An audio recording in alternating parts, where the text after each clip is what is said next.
Talk about the process. Bakit kinailangang dalawa silang mag-refer o magbigay sa ombudsman ng mga dokumento at nitong mga kaso mismo? Okay, so tingin ko po kasi dyan,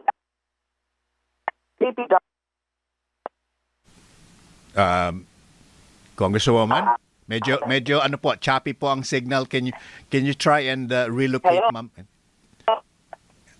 Choppy pa rin po. Can you move a few meters to the left and then to the right? Hello, Ma'am Laila? Yes. Ayan. Better po, I better. think better. Sige, let's try Okay again na? po. Yep. Okay. Go ahead, please, ma'am. All right. Okay. As I was saying, kasi yung DPWH, meron naman talaga siya sa mga na dinig natin noon na balita, na meron din silang internal investigation ng mga ginawa.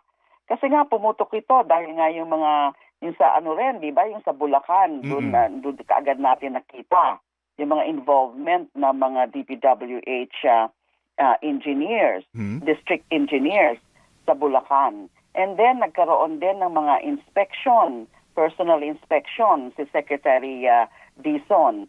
So sila, kumakalap din sila ng mga ebidensya. Yun po ang yan po ang tingin ko. So, kaysa naman yung masasayang din yung kanilang mga nagiging findings doon sa mga moves, yung mga ano nila, yung mga sarili nilang investigasyon, ay nag-refer din sila, katulad din ng ICI. Wala naman pong batas o wala naman pong any regulation na magbabawal na magkakasabay-sabay, magkakahiwa-hiwalay, magkakasabay-sabay itong mga investigasyon na ito. Dapat nga meron mga ganyan din na mga parallel investigation at kaya nga sinasubmit ito sa ombudsman.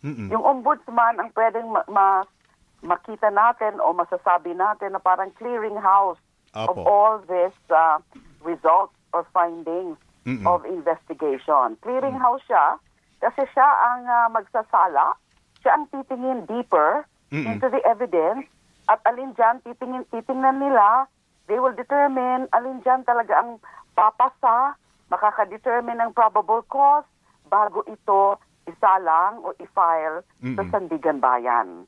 So ganyan po ang tingin ko dyan kasi meron din sarili na sets of findings in DPWH and then yung mga ibang things dyan o karamihan sa mga findings dyan actually nag-o-overlap na, nag-o-overlap, pero okay lang yon na isubmit lahat yan sa Office of the Ombudsman. Okay. Validation and verification. Opo. Ang mga kaso na gustong ipa-file ng ICI DPWH ano po ay may kinalaman sa plunder, graft, direct bribery. Ito po ay magiging ibig sabihin napakataas ng kailangang proof, especially for plunder. Wouldn't it have made sense na dun muna sa lesser crime, so to speak, ang pagtuunan ng pansin? Iba-iba kasi yan eh. Pwede naman kasing mag-file ng cases na iba-iba rin ang mga basis, ang mga causes of action, ang mga pinaka-crimes. Meron dyan. Kasi nga, sabi ko nga, i-evaluate talaga yan ng ombudsman. Alin dyan sa mga specific acts na yan, acts or omissions or whatever, or series of acts or combinations of acts, ang pwede sa plunder, which is more difficult to prove. That's Kasi right. several elements yan. Lalo na yung series of acts, of overt acts, and yun ang pinakamahirap din na i-prove. Pero pwede rin na certain acts na falling under graft cases ng corruption, and then malversation funds, direct or indirect bribery. In any case, lahat yan pwedeng sabay-sabay. Kasi iba-iba namang elements din ang pwede mong ma-prove. Remember, yung mga Napoles Pidaf scam, yung mga senators na involved, na-acquit sila sa plunder, pero yung isang senador, meron natira na mga several counts of graft and the malversation of funds, na for which he was already convicted although under appeal pa. So pwede po yung ganyan, na sabay-sabay yan, depende alin dyan ang mga nag-meet ng mga elements, yung mga requirements ng law. Kasi ang iba dyan, kung hindi pumapasa talaga ng plunder, which I said is more difficult to prove, ay pwede pa dun sa iba. Pero sa mga pagkakataong ito sa mga natin, ito mga naglalagay ngayon. Ombudsman, ito case, strong case, and conspiracy to commit plunder. Okay. To refer several talaga yung offenses or crimes na pinapa-investiga ng ICI saka ni Secretary Dizon. Ang mag-final na magsasabi niyan bago isanta sa Sandigantayan ay Ombudsman. Opo. Pero yung job is to how to establish the gravest or the most serious offense of the crime of plunder. Opo. Kasi sa tindi nito, hindi pwedeng walang plunder dyan. Yes. So it's a matter Opo. Oo. Opo. Ma'am, mga tamang ebidensya ang dapat isalang. Opo, ma'am, pinag-uusapan natin kung gaano kakritikal yung papel ngayon ng ombudsman kasi kumbaga nasa kanila na yung bola ngayon at sinasabi ng Pangulong Marcos nung nakaraan na para doon sa mga naiinip, kailangan ang maging hakbang ng gobyerno ay masiguro na talagang mabibigat at matibay yung mga ebidensya para masigurong merong mapapersecute. So this time, ma'am, ano ang dapat gawing diskarte ng ombudsman para kapag inendorso nila sa Sandigan Bayan yung cases ay talagang merong pupuntahan? Kasi like you mentioned, ma'am, kung ikukumpara natin doon sa mga naging kaso related to PDAF, ang tagal po ng itinakbo ng mga kaso and yet ngayon, may mga na-acquit, may mga napapawalang sala dahil hindi pala hindi matibay ang mga ebidensya dahil mahina po yung mga kaso na na-file laban po doon sa mga accused. Unang-una, nakikita naman natin yung stance ni Ombudsman Boy Remulla. Na nakikita naman natin na talagang he has the drive.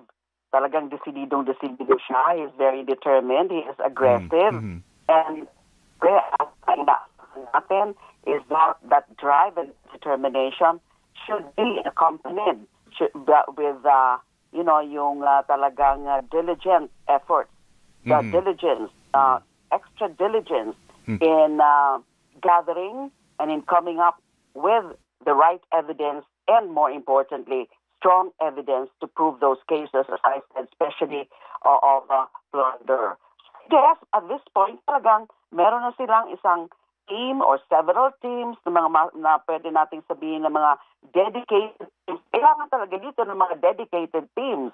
Because, kasi syempre ang ombudsman, marami pang mga ibang mga cases yan of lesser magnitude, so to speak.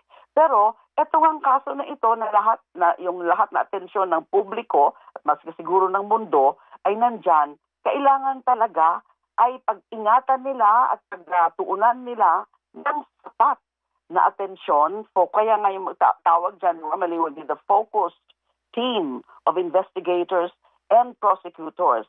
And there must be there already. Yan ang ginagawa nila ngayon. Kasi grabe ang burden sa kanila. Nararamdaman nila ang challenge sa kanila, yung expectations. Nasa Sandigan Bayan na, dapat bantayan nila na, wala nang mga makakalusot na mga delivery tactics sa mga galing sa kampo ng mga akusado. Do you trust, ma'am, yung sinasabi ng Pangulo na bago magpasko, meron na tayong makikitang nakakulong mula po dito sa mga inaakusahan at idinadawit sa anomalya? Given na kung titingnan po natin yung timeline, November na ngayon, halfway na po ng November. Kumbaga, we're given a limited time para mapatunayan yung sinasabi ng Pangulo na merong mapapakulong before the year ends. Siguro naman, dahil galing yan mismo sa Pangulo, hindi pwedeng hindi nila gawin yan. Hindi pwedeng hindi mangyayari yan. Ano na naman ang mangyayari kung maging palpak na naman mga ganyan na mga commitment? Mismo na, galing sa Pangulo. They have to move heaven and earth to make it happen. So double time more than double time and efforts ang i-exert, especially ng Ombudsman. And I think even the Sandigan Bayan is very much conscious of that. Meron ng first step of cases, and I inano kaagad yan, di ba? Rinaffle din kaagad yan. Yes. So even the Sandigan Bayan is aware of that. Yeah. Na grabe ang public interest, grabe ang public pressure. So it has to happen as committed by no less than the chief executive. Okay. But at the same time, Congresswoman, hindi naman po kaya baka ma-compromise naman yung quality ng cases na ifina-file against these officials and this ito mga tao pong na-involved dahil lang siguro may pressure from the public na gusto ng taong bayan na meron ng makita. But at the same time, hindi naman pala ganun ka-equip or hindi ganun ka-strong yung mga naihanda po ng mga opisyal na nag-file ng cases na ito. That's exactly part of the challenge. Alam niyo na kailangan magmadali na tayo. Kasi naiinip na talaga ang publiko. Although I would say as a lawyer na yung ginagawa ngayon na part of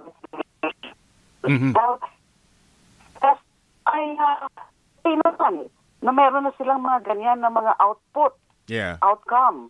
And I think we can expect more with very limited powers na kailangan na rin sigurong saklolohan dito sa batas na gusto na naming ma-certify as urgent itong bills na nakasalang talaga at and I think isasalang na rin yan very soon sa plenary sa House of Representatives.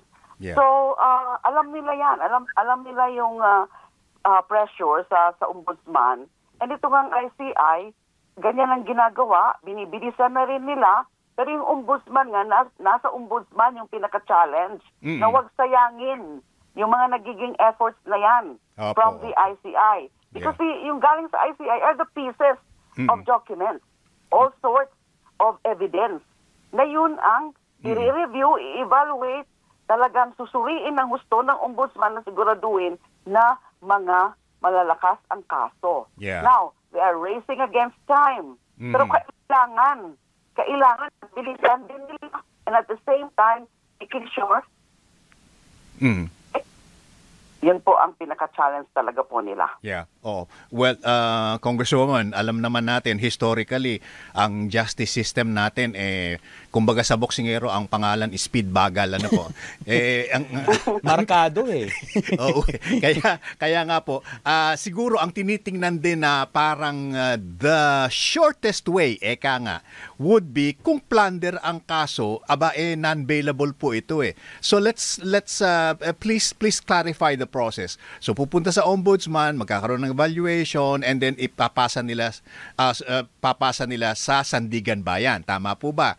Opo. So, and then what happens at that stage, and then ma'am? yung Sandigan Bayan, of course, will go over the complaint and the supporting evidence, and then on the face of the complaint, and then a perusal ng mga dokumento. If it's convinced that there is really probable cause, then it can issue right away the warrant of arrest. And since plunder nga, non-bailable, so arrestin ka agad, kukulong ka agad. Yun. Diba? Pero yun na nga, kasi nga, yung non-bailable. Kasi yung magiging penalty niyan would be life imprisonment, reclusion, perpetua. Yeah. Pero syempre, may mga abogado nila, yung mga to quash, mga ganyan. Motion to dismiss, motion to quash. But ang challenge is that kailangan kung meron mga ganyang fina-file ay ma-resolve din kaagad. Ayun. So marami pang pwedeng mangyari na magde-delay talaga sa kaso. Ano po? Okay. Yeah. Opo. And then ang ano ko is that syempre kung hindi makalusot yung mga preliminaries na motion to quash, etc., ay motion for bail. Oo. Kasi pwede silang mag-file ng motion for bail. Oo. At magkakaroon nga yan ng hearings to determine whether the evidence of guilt is strong. Opo. Kasi, non-bailable nga yan. Opo. Pero, that ng bail, if the evidence is not, if evidence is not strong. Yeah. So, Ma'am, we're losing you again, ma'am. Sadly, we're losing you again. Opo. hello? Yan, Yan po. Yan. Sige. Okay. Nako. Oo, medyo ano mo na. Determine whether the Yeah. evidence Yeah. of guilt is strong or not. Aha. Ganun po yun. Ayun. So, ang prosecution would have to present the strongest evidence at that point sa proceedings na yan. Kasi otherwise, magagrantan ng bail. Oo. If hindi makumbinsi ang sandigan bayan that the evidence of guilt is strong. So baka Yun hindi po ang proseso dyan. So baka hindi Christmas of 2025 ang pinag-uusapan natin. Medyo marami pang pwedeng maging delay. Hindi po, kasi the very fact na kapag may warrant of arrest na, Oo. makukulong kaagad sila. So wag lang silang tumakas. Okay. So yung pong let me allow me to ask po Congresswoman Laila, yung graft and direct bribery, is this also non-bailable?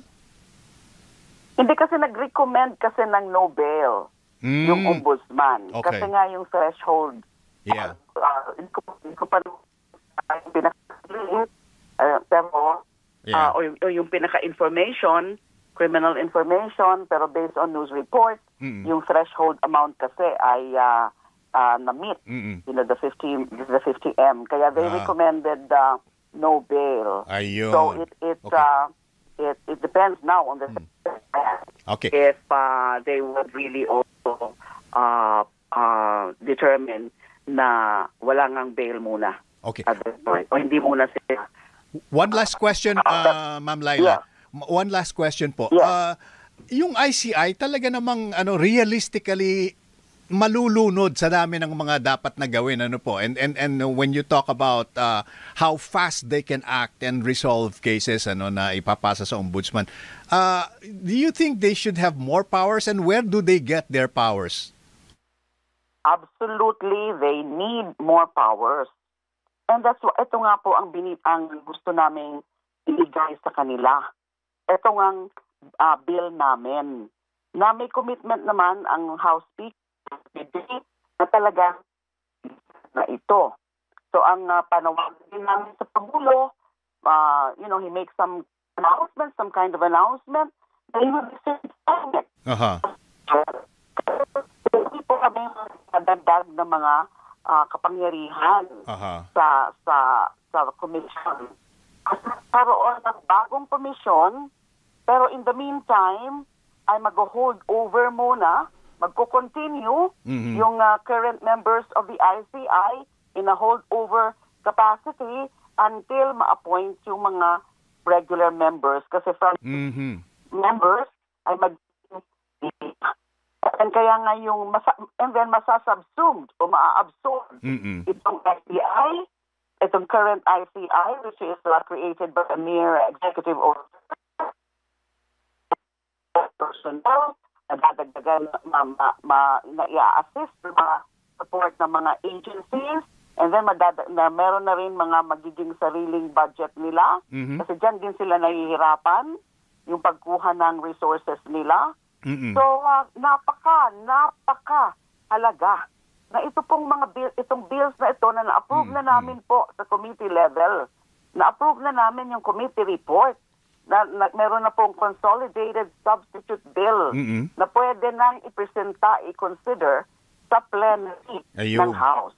Sa Senate, tapos na rin sila dyan. So, na lang yan, i-reconcile na lang. Kung ma-approve na sa House sa plenary, i-reconcile na lang yung mga pwedeng i-reconcile na provisions, and then pwede nang maisabatas, and lalo na kapag i-certify as urgent by the President. Kung filed naman na ma'am sa House and sa Senate, sa tingin niyo bakit hindi pa magawang i-certify ng Presidente as urgent bilang siya naman din po ang bumuo ng ICI? And with these measures, mas mapapatibay po yung kanyang binuong komisyon. Hinihintay po namin yan. Although siguro he's just waiting na talagang mapasa na sa House of Representatives sa plenary.